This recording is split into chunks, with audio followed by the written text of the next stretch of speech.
Hello there. Here's a Tuesday video of the series for which I intend to base my unique channel on. This is somebody, not Drakenefeld's dry dock. This is my dry dock, which means you're going to cover what we're going to cover.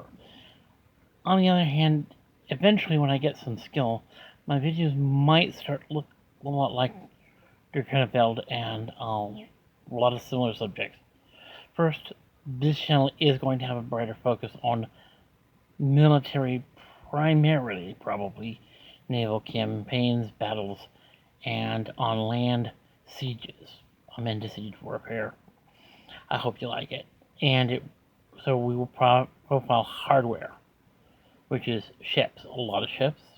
Probably not so many ships as Drakenefeld, because I'll be covering mostly the ships that he isn't bothering with, because I find these particular ships interesting for various reasons. The first ship, which will be in a special format, because I don't know what I'm going to do with ships in the long term, will be on HMS Agincourt, one of my favorites.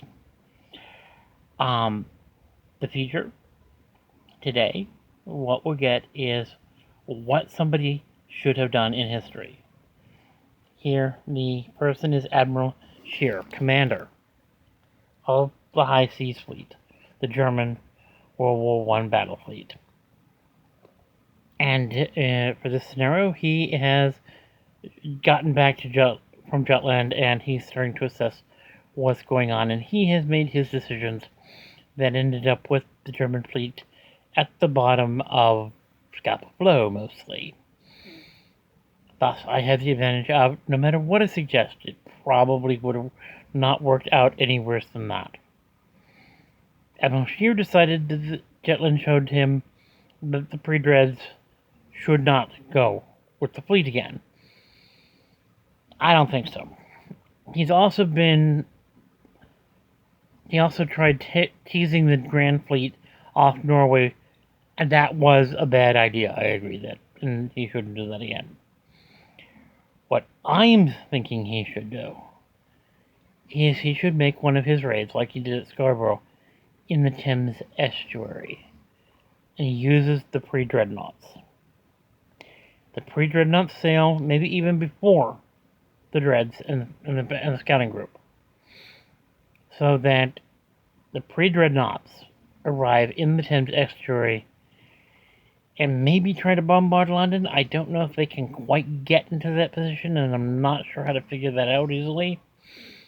And if they can't quite do it, maybe he sends the Baden and or Bayern with this group so that they can bombard London.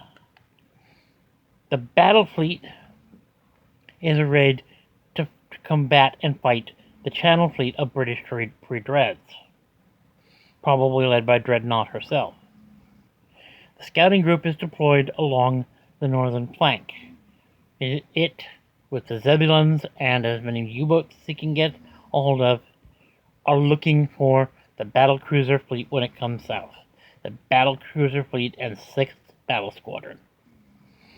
What the goal of the next engagement, which is maybe a couple months after Jutland, should be to drag the battlecruiser, which is dragging the Grand Fleet along, and try to slam 5th Battle Squadron, the Queen Elizabeth, and maybe some R's, with the combined might of the High Seas Fleet, and thus start attrition.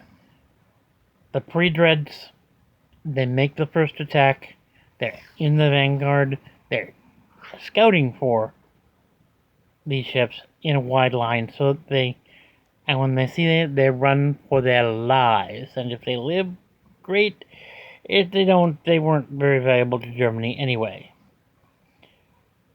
So, this is the first episode. The plan is to do Tuesday's uploads. Let's give it a shot.